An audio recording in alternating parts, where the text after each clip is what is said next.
Living on Point.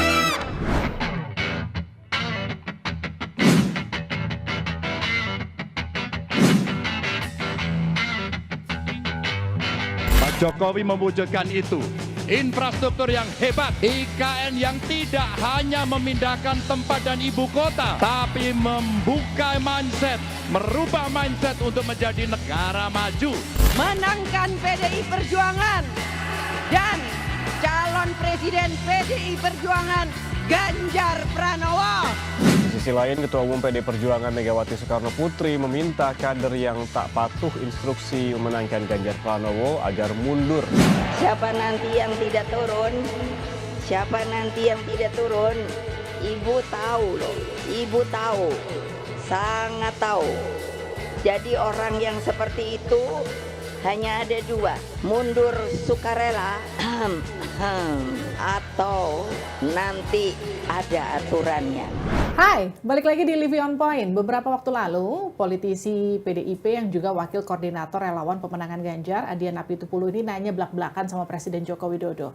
Pak Jokowi, kemana sih sebetulnya suara dari Pak Jokowi itu berlabuh? Kenapa kemudian ini jadi pertanyaan yang penting? Karena kan memang sempat muncul desas-desus yang juga menyebarkan bahwa Pak Jokowi ini sebenarnya suaranya nggak firm ke Ganjar, tapi juga pecah ke Pak Prabowo. Ini kan kalau kita lihat dari Projo yang memang sudah condong ke arah Pak Prabowo sebenarnya, bukan ke arah Pak Ganjar. Tapi kemudian yang jadi pertanyaan lagi, kenapa ini harus ditanyakan sama Bang Adian? Apakah memang Bang Adian juga ragu sebetulnya Pak Jokowi itu suaranya firm ke Pak Ganjar?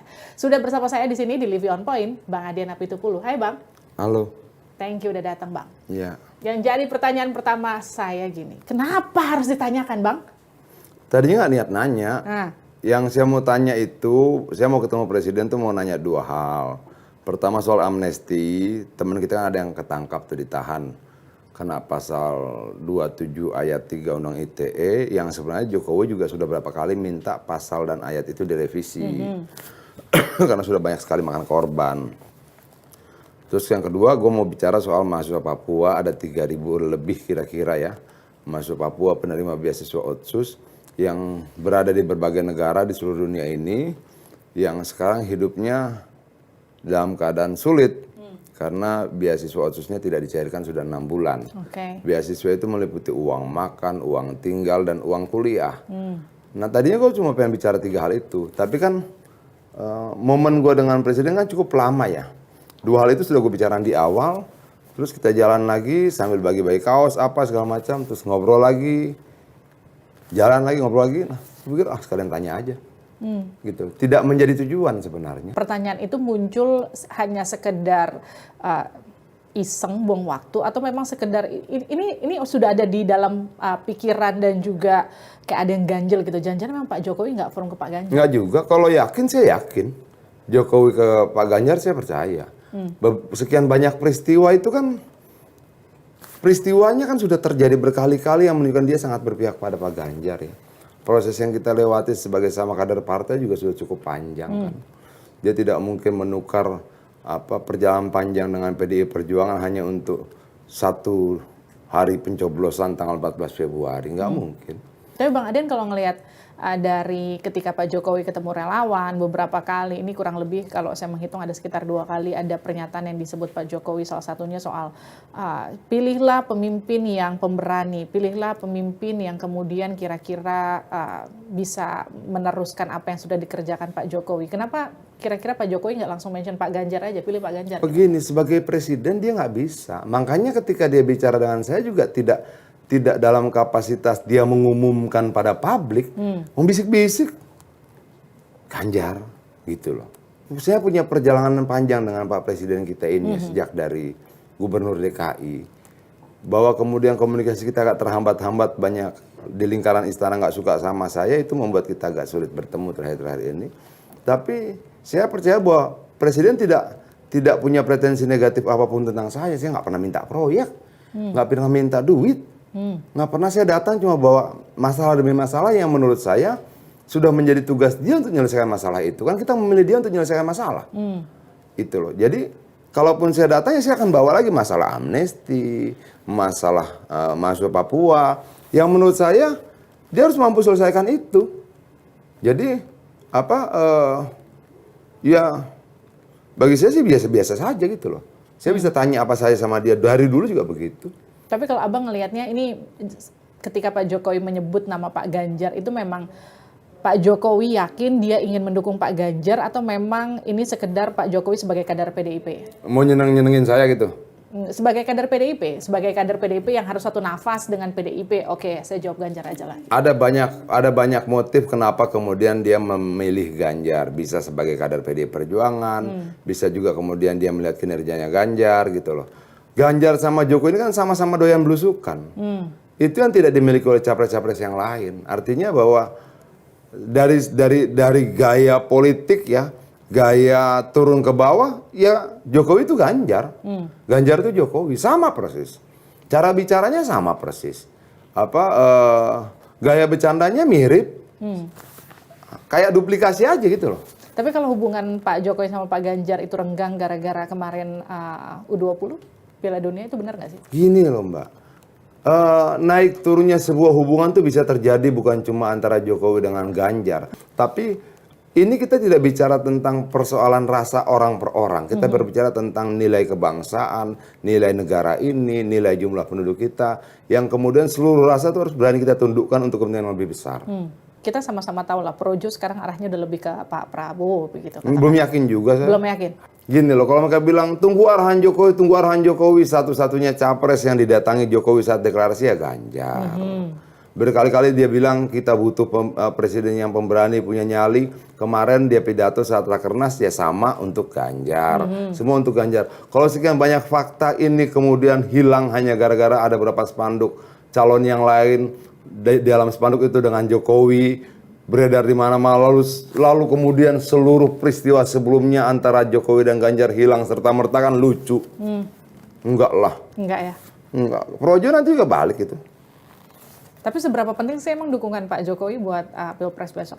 Ini bukan persoalan dukungan itu penting atau tidak penting, tapi banyak pihak yang kemudian memanfaatkan tingkat kepuasan masyarakat pada Presiden Jokowi yang sampai 82%. Itu loh. Banyak kemudian orang bilang misalnya Ganjar nih petugas partai. Loh Jokowi petugas partai yang puas 82%. Oke. Itu loh. Artinya banyak yang kemudian mau mengambil selisih dari kepuasan yang sangat tinggi itu untuk menjadi suara buat mereka. Walaupun sebenarnya kan lucu. Orang coba mengidentikan Jokowi dengan capres lain dengan spanduk. Apa itu yang gede-gede itu? Baliho apa papan reklama. Lucu-lucuan jadinya gitu loh.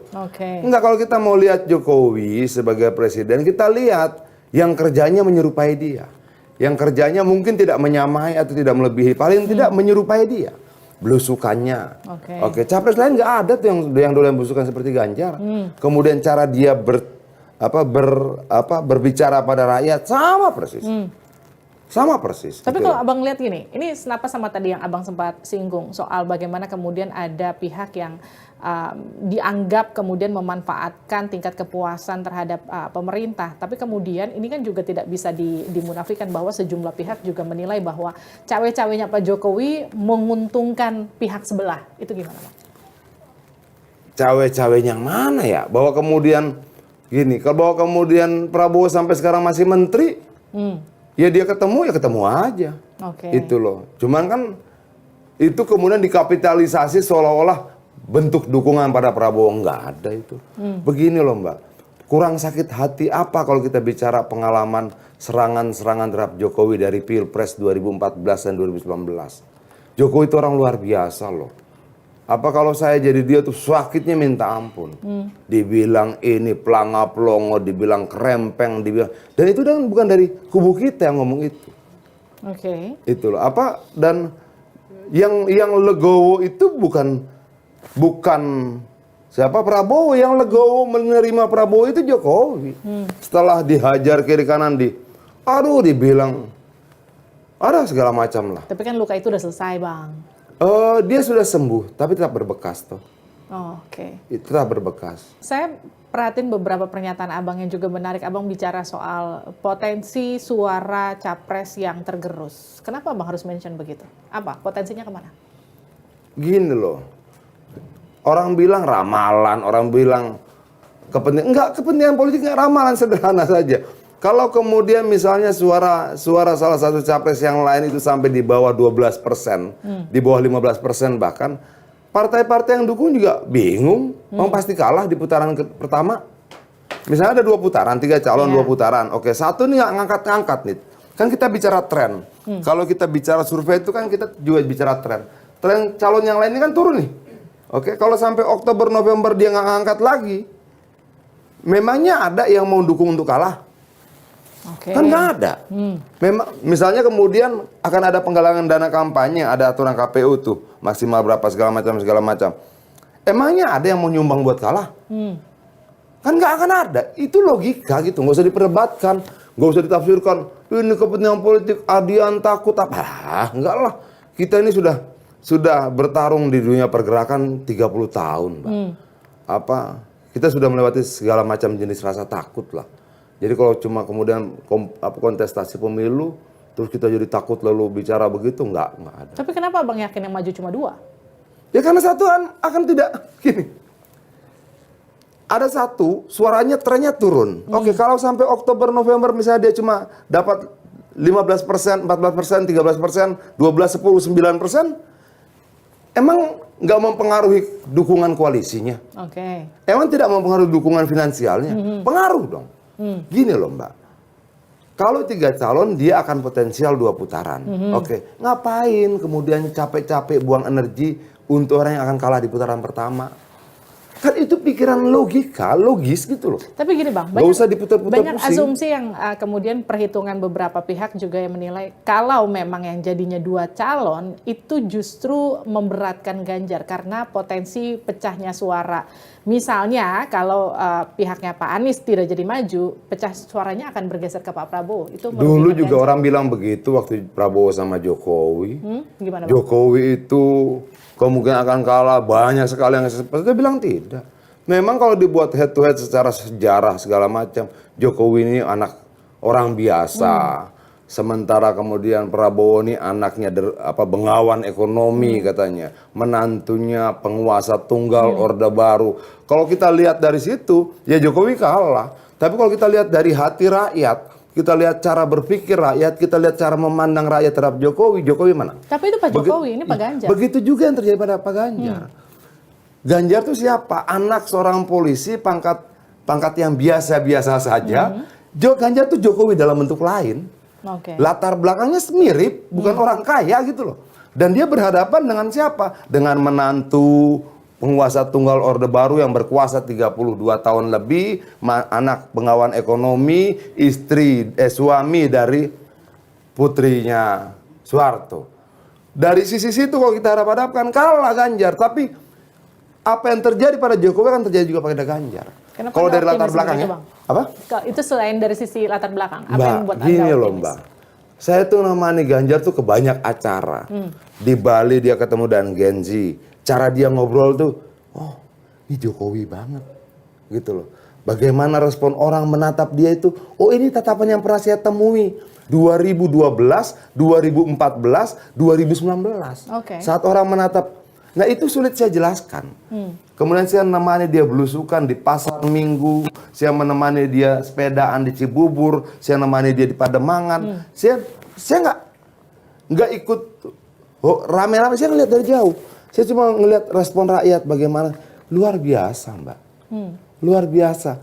Saya seperti sedang mengulang peristiwa. Peristiwa saya mendampingi Jokowi belusukan. Peristiwa saya bersama Jokowi ketemu dengan rakyat di berbagai macam tempat. Sama. Tapi itu kan gini, dari tadi akan Abang bicara soal kesamaan Pak Jokowi sama Pak Ganjar. Bedanya Pak Jokowi sama Pak Ganjar secara personal tuh gimana? Pendekatan mereka apa yang beda? Apa yang kemudian melihat? Pasti dong gimana? Seorang pemimpin pasti harus punya ciri khasnya sendiri untuk tampil. Nggak mungkin dia bisa jadi cloningnya Pak Jokowi untuk meneruskan ini tidak mengkloning. Tapi apa yang dicintai rakyat pada Jokowi itu ada pada Ganjar. Itu cara bicara, cara berpikir, sikap, cara bertindak, cara berlaku itu ada pada Ganjar. Cara dia berkomunikasi sama rakyat, cara dia jongkok, cara dia menggendong anak mirip. Kalau kemarin nih di acara PDIP kan Bu Mega sempat mention gini Bang, ada sejumlah partai yang kira-kira masih ragu untuk gabung sama koalisinya PDIP. Ini kira-kira menurut Abang apa yang bikin ragu? Sosok Ganjarnya kah atau hitung-hitungan mereka masih belum pas? Ya aduh, negosiasi politik dengan tidak sederhana. Ada banyak banget faktor gitu loh. Tapi saya sih berpikir pada akhirnya semua akan ke Ganjar. Abang yakin banget ya Bang? Yakin, Mbak. Kenapa bisa gitu sih? Saya ngikuti pemilu berkali-kali.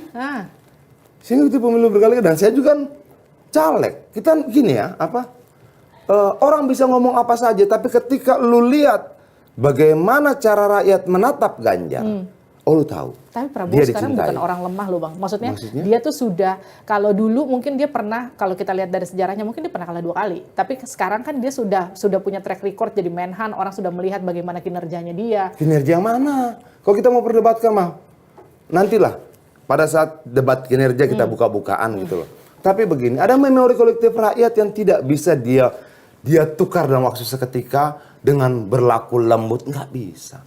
Memori itu melekat di banyak orang. Memori peristiwa 98, memori dia diberhentikan oleh Dewan Kehormatan Perwira, dan itu melekat, Mbak. Itu tidak bisa hilang. Rakyat akan tetap ingat itu, mau kayak apapun. Sekarang kita balik lagi ke soal Pak Ganjar. Pak Ganjar, kalau memang tadi Anda katakan nih Bang, sosok yang ideal, sosok yang mirip Pak Jokowi, kira-kira apa yang auranya Pak Jokowi itu ada di Pak Ganjar. Terus kalau kita lihat sosok cawapres yang cocok, kalau Mbak Puan itu udah dari sebut 10, itu dia baru sebut 6, sisanya 4 lagi siapa Bang? Saya nggak mau bicara cawapres. Kemarin juga di Parung Jokowi sebutkan pasangan yang dia inginkan, dan itu cukup menjadi konsumsi sekjen. Saya laporkan ke sekjen, Pak Sekjen begini. Oh ya sudah, saya sebagai kader partai melaporkan saja. Saya nggak mau membicarakan di sini. Bang, gini loh, di acara PDIP kemarin, selain 6 orang yang memang mau dipancing kayak apa udah disebut, nggak usah Bang. disebut Bang, kan bisa di-spill dikit lah. Itu kan ada beberapa sosok yang muncul ya Bang, yang jadi pertanyaan. Begini, Salah Mbak, satunya begini, sosoknya Mbak. Pak Andika yang tiba-tiba muncul. Begini Mbak, saya ini bernegara. Ketika saya bernegara, maka saya bersepakat untuk menyerahkan sebagian hak saya untuk dikelola negara. Termasuk melindungi diri saya sendiri. Saya berhak melindungi diri saya sendiri, karena saya bernegara, saya serahkan pada negara.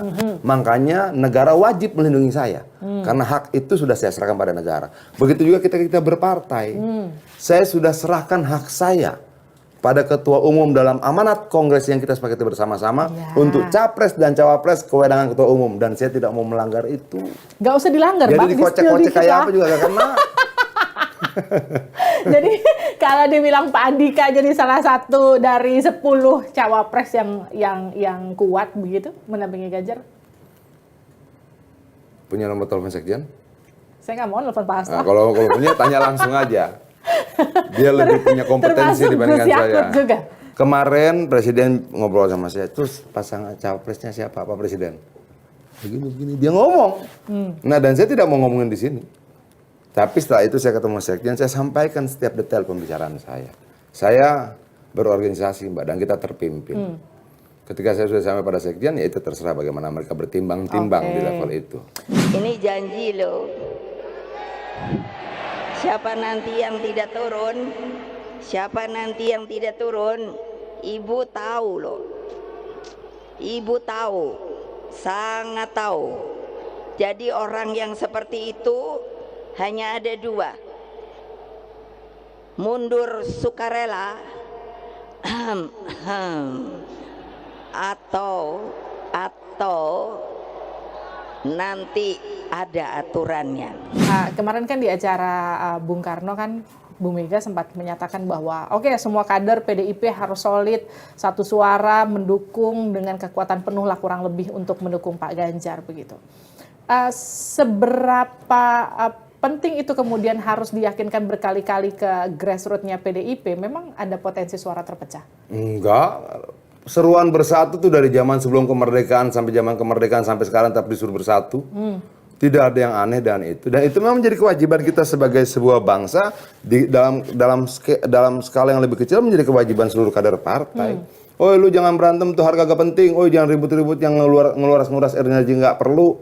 Oh kita butuh energi besar untuk ini segala macam. Oh fokus di situ. Itu pasti disuruhkan terus menerus. Ketua umum sampaikan itu, ketua DPD sampaikan itu, ketua DPC sampaikan itu, ketua PS sampaikan itu, ketua ranting sampaikan itu, sampai ke bawah. Itu menjadi perintah yang sama buat kita semua. Oke. Bang sebagai wakil ketua relawan koordinator pemenangan Ganjar, bener kan ya? Nah, Bukan. apa? Wakil ketua tim koordinasi relawan. Nah, ya udah itulah. Nah, Bang, PR terbesar untuk memenangkan seorang Ganjar Pranowo itu apa, Bang? Kita cuma punya satu kerjaan utama, memperbanyak suara buat dia. Memenangkan dia ke dalam kontestasi politik Pilpres langsungnya, semakin banyak suara yang mendukung dia, semakin besar peluang kemenangannya. Dan kita fokus semua di situ. Ya, apa yang kemudian jadi fokus utama yang kemudian membuat Abang meyakinkan masyarakat bahwa Pak Ganjar itu adalah sosok yang paling pas untuk meneruskan Pak Jokowi? Dari segala hal yang tadi saya sampaikan, pemikiran, gagasan, cara bicara, cara berjalan, cara dia melayani rakyat, dan sebagainya, itu Jokowi banget. Itu Jokowi banget. Dari rekam jejak, dia tidak punya celah pelanggar HAM, tidak pernah celah berlaku diskriminatif, tidak pernah punya celah melakukan kekerasan terhadap rakyat, dan bla bla bla, banyak sekali. Dari sisi yang lain, ternyata dia yang paling memahami tentang apa yang diinginkan oleh Gen Z ini loh.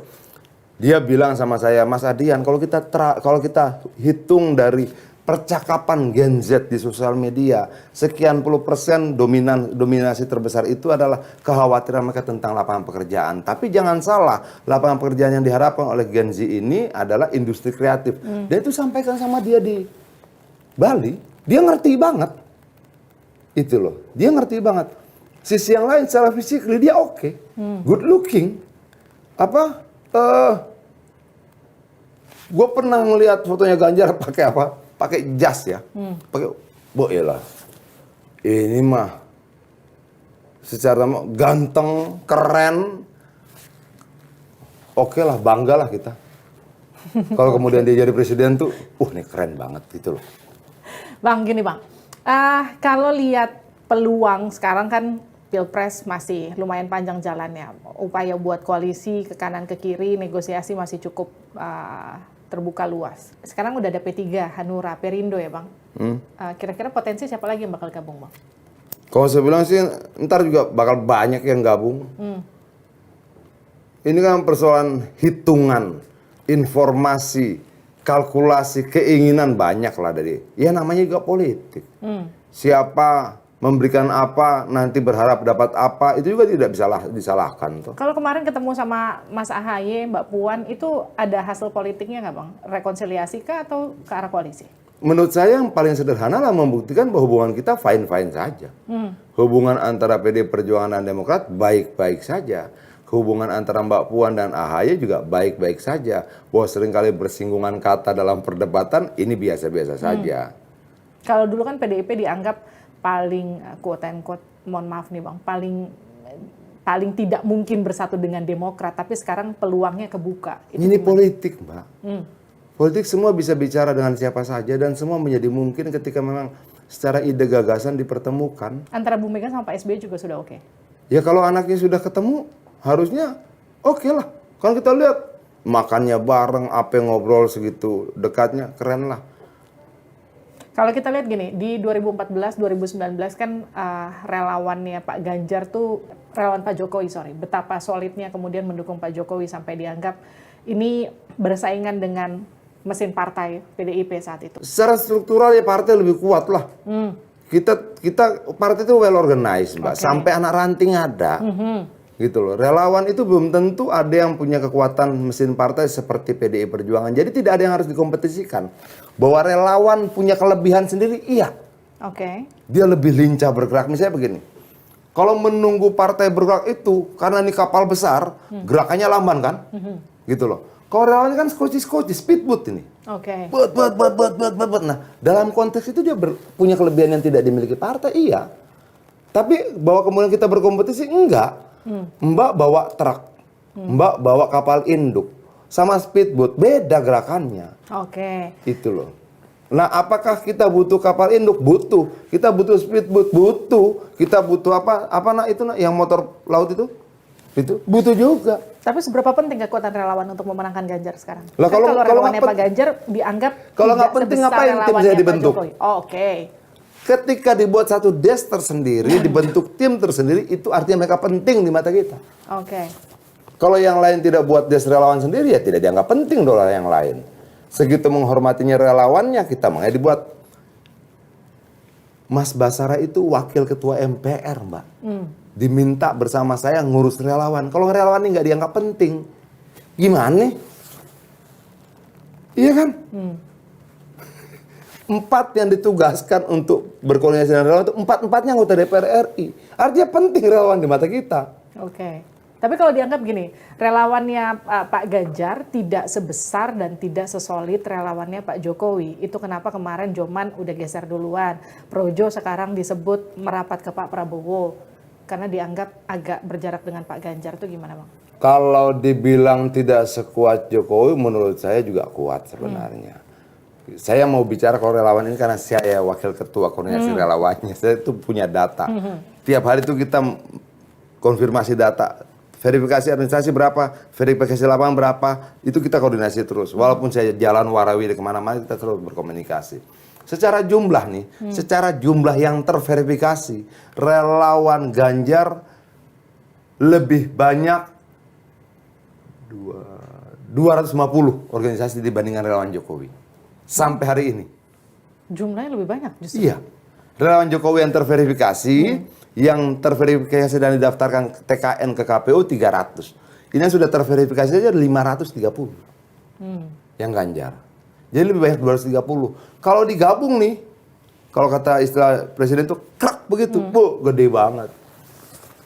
Gede banget. Dan lincah betul mereka. Relawan ini kan nggak besar organisasinya. Iya. Jadi lincah betul bergeraknya.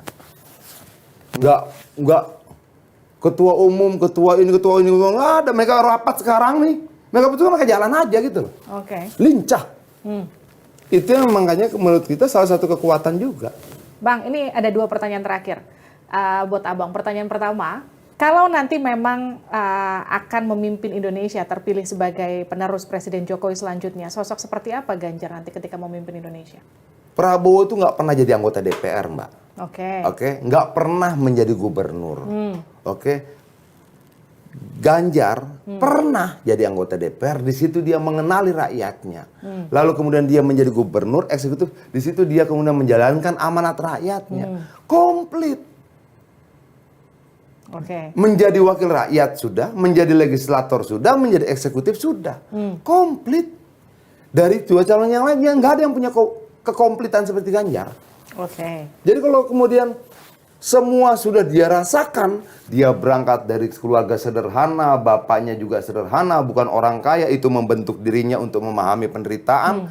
Dia memahami penderitaan tidak textbook, penderitaan adalah ABCD. Dia memahami penderitaan karena dia pernah menderita. Dia memahami kemiskinan tidak textbook, kemiskinan adalah ABCD. Dia menjalani kemiskinan itu membentuk dia menjadi sosok yang luar biasa. Seperti Jokowi, lahir dari kemiskinan. Membangun dirinya, ditempa oleh benturan, menjadi anggota DPR RI, menjadi gubernur, dan sekarang menjadi calon presiden. Oke, dan sosok cawapres yang paling pas mendampingi Pak Ganjar itu seperti apa sosoknya? Seperti yang diminta ketua umum nanti. Kayak apa, Bang? Ya nanti tanya ketua umum, kita tunggu ketua umum. Kasih lah itu cluenya. Nggak bisa, Mbak. Nggak bisa, kita ini terpimpin. Kita ini partai politik.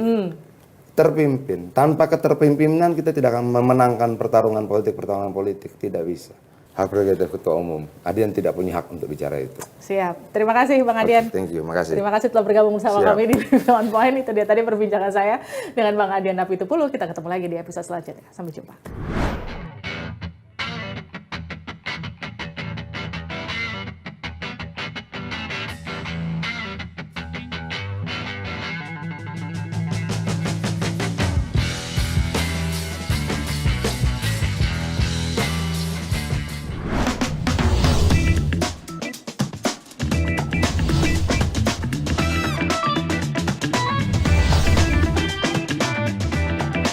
Living on Point.